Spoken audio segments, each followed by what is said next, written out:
Hello, everyone, and welcome once again to the Heir's Lair. I'm your host, Jonathan Taylor. Today, as you might have been able to guess by my getup, I am once again doing an interview, and if it sounds echoey again, I'm sorry about that. And even though you can only see me, I also have an I also have an esteemed guest who has chosen to, for a variety of reasons, appear as a disembodied voice, but still I consider said guest to be esteemed. So, esteemed guest, please introduce yourself. My name is Sean Armstrong.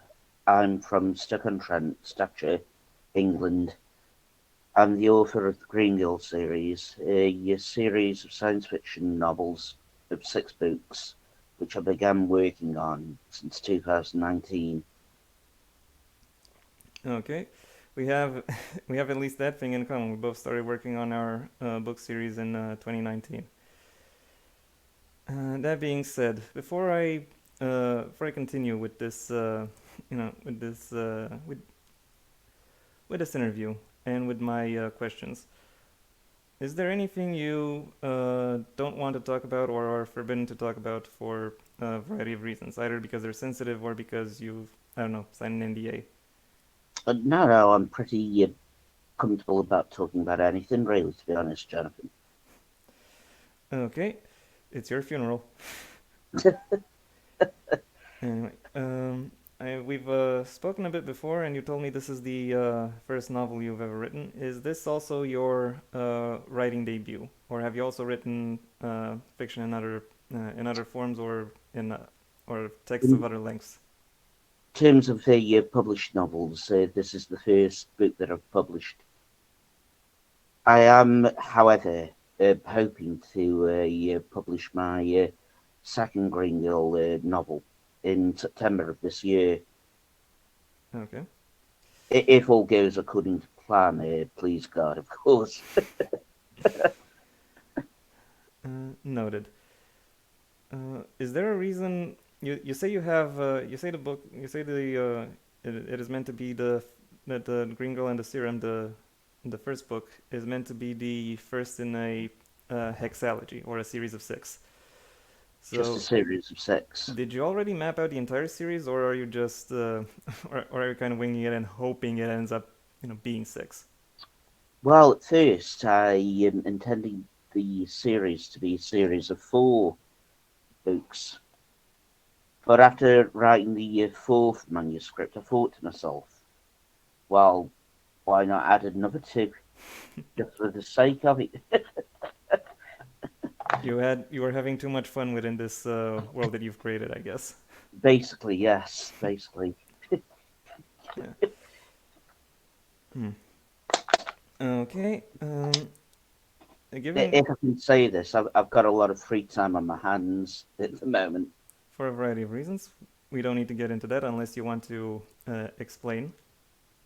Well, currently I'm unemployed Hmm. myself. I see. So, given you already mentioned that it makes that it that it's been quite a lot of fun writing it. So I want to know what inspired this. What inspired you? What inspired this thing that you have derived quite a bit of enjoyment from? Well, it was from a film that I watched back in 2000 and well, 2000, sorry, called Unbreakable. I mean, that was a hell of a really big inspiration for me. Okay. Are there any other parts uh, about your background or your interests or your desires that have flown into this series or the work you've put into it so far? Keep in mind, Well, keep in mind. another inspiration was an ex-girlfriend of mine by the name of Stacey Roberts. Okay. She was a really big inspiration Mm-hmm. in terms of the book series herself. Yeah. Okay.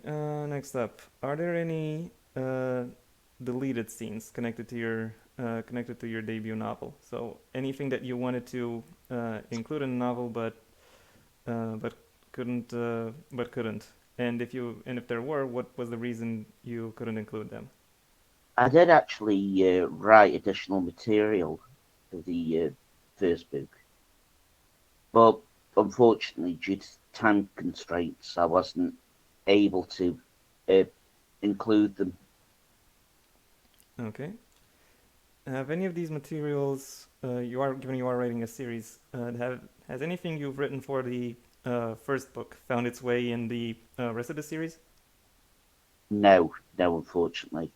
Hmm. Have you had similar problems when it came to writing uh, in any of the subsequent books, or when it came to the to mapping out the progress you wanted to make in general? Not really, no, to be honest. Hmm. Is there anything The now that writing process, was quite simple and straightforward. okay? I'm glad you. I'm glad it was that easy for you. I Now, work on, well, sorry, no, no, go ahead, go ahead. I tend to work on a simple basis. First of all, I, like most writers, I start out with an idea for a plot. Then I tend to work on the characters and their names, the motivations, and so on. And then lastly, I tend to focus on the setting of the story. Okay, I see. The next question is a little bit is the opposite of the previous one. Namely, is there anything you initially opposed including in the book or didn't think was necessary to include, but then realized that you would improve the book by having that thing be be in it? Hmm. I always tend to, in all of my manuscripts, I always write a both prologue and epilogue, Okay. just because I think with the prologue it sets the scene up quite well, depending on how you write it, of course. If that makes any sense. I would say it does. Uh, related to these last two questions, is there anything that surprised you while writing? Something that made you think, wow, this is actually a very good development. I absolutely want to have it in the book. I think what really surprised me was Stacy's story arc. If you understand me, Okay. first off, she comes over as basically no one, and then throughout the progression of the story, she becomes quite a hardened woman, I see. which I feel makes her stronger as a character and a person. Okay. You've already mentioned that you've written the manuscripts for the entire hexalogy, so that's since 2019, which is not gonna lie, quite prolific. Hmm. I have to ask: is there any aspect of writing that you dread, and if so, what is it? Not, I think the only thing that I tend to dread, and I don't really think I'm on my own as a writer by saying this, is the whole editorial process, Yeah, which you can agree can be a complete nightmare. yeah. I won't go into too many details, but I've had some back and forth on the topic.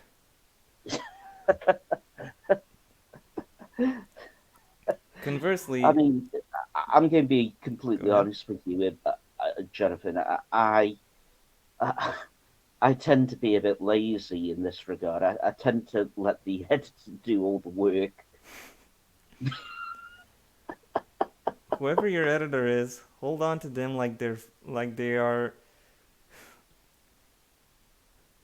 hold on to them like they are a piece of pineapple in the middle of a desert. Like they, if they will if that is true and your editor is indeed both patient and collaborative enough to where you know to where working together make sense for the both of you, you have a real treasure on your hands. So Hmm. treasure your editor like a pineapple in the middle of a desert. Hmm. I don't know if that's a saying, but I'm gonna make it a saying just because. Good Okay. advice. Conversely, is there any aspect of writing that you would consider your favorite? Is there any part of writing that you could say you enjoy more than anything else? I think, well, there's two aspects that I enjoy: putting together the plot and also creating the characters. Okay. I tend to look at the characters like children in a way, if that means anything. Uh, it means a lot of things to a lot of people, so you'll have to be a little bit more either Well, specific or expansive. they're your creations, aren't they? At the end of the day, they're your babies, your treasured possessions, Okay, and you can either nurture them or you can abuse them. I see your point. Um, I noticed you went to Amazon for publishing. Was that always your intention? Was it always your intention to uh, do self-publishing or the indie publishing, or did you Not also? always. See, I did actually want to do this through an agent. Okay. Is there a particular reason that didn't work out? Unfortunately, it was just well, I didn't know what the hell I was doing, to be honest. Yeah, Self publishing was the easier route. I understand.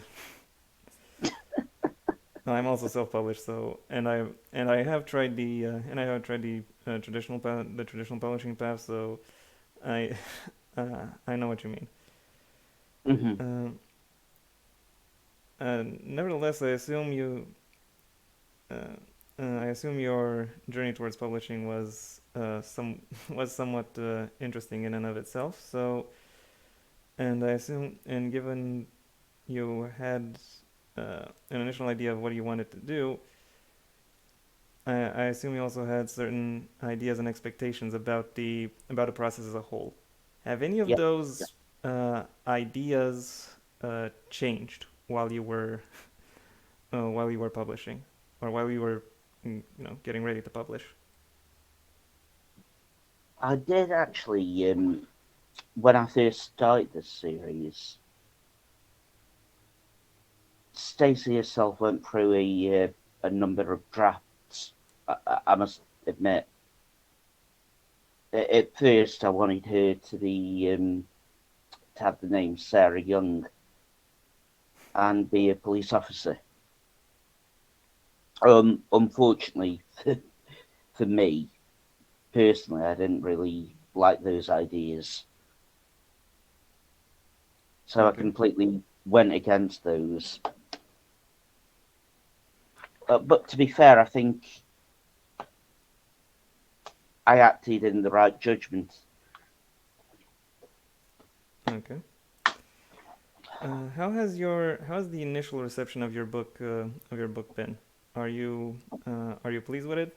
Would you say it was a resounding success, or did it also have some not particularly pleasant lessons? Did the experience also have some lessons that it imparted upon you? I think I think I'm relatively pleased with the whole process myself. Okay. All I can say is to myself, keep doing what I'm doing. Hmm.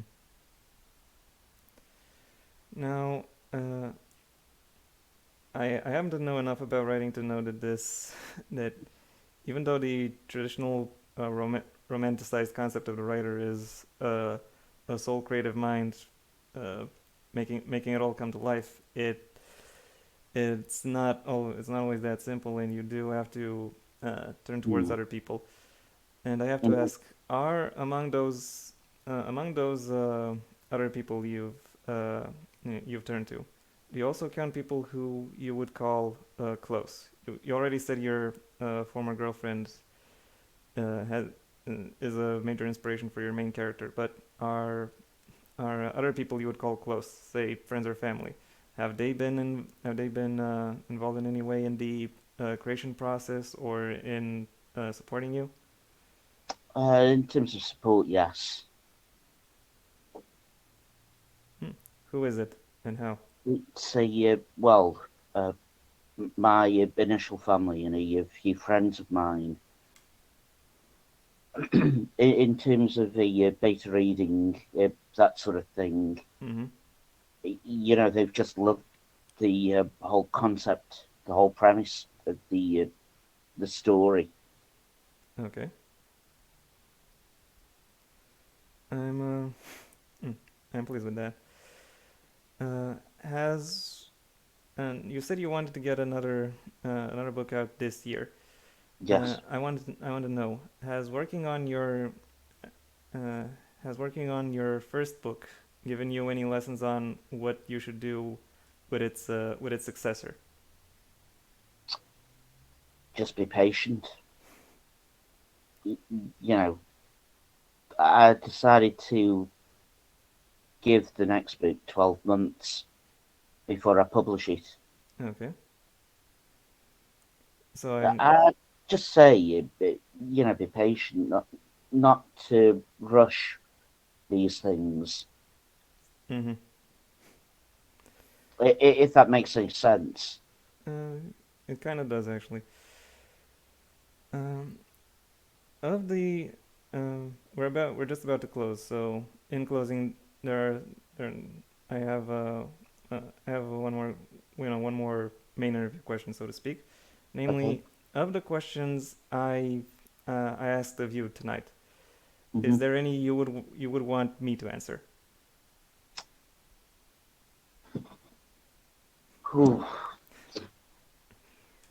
What makes a good writer, in your opinion? A good writer is someone who is able to pick up on what makes a story good, as in Hmm. what would improve its messages in and its themes, and Hmm. someone who can take that into themselves and then uh, bring it back out again. So yeah, Okay. that would be my that would be my answer. And lastly, before we close out here, I'm gonna link as much of your stuff as I can find down in the description below anyway. But if you'd like to plug anything of yours so that other people know where to find you, go ahead, shout Okay. yourself out. Brilliant. Thank you very much. Anyway, Jonathan, Okay. been an absolute pleasure. Anyway, my esteemed guest is can be found on Twitter. I'll link his Twitter down below. I think right before all of my social media, which I suggest you also check out. My own debut, Heir to the Empire: The Next Generation, is available at most major book retailers, and a master link in the description below. Um, thank you all for watching so far. Um, if you've enjoyed this video, then please leave a like and maybe even share it wherever you think other people will like it as well. If you have anything you'd like to add to what has been said, the comment section awaits your input. And if you want to see when my next video gets released, well, the subscribe button awaits for you to click it. Also, go ahead and ring the bell or do whatever else YouTube will ask of you in order to keep you notified. Until next time, I am Jonathan Taylor, and this has been the Heir's Lair.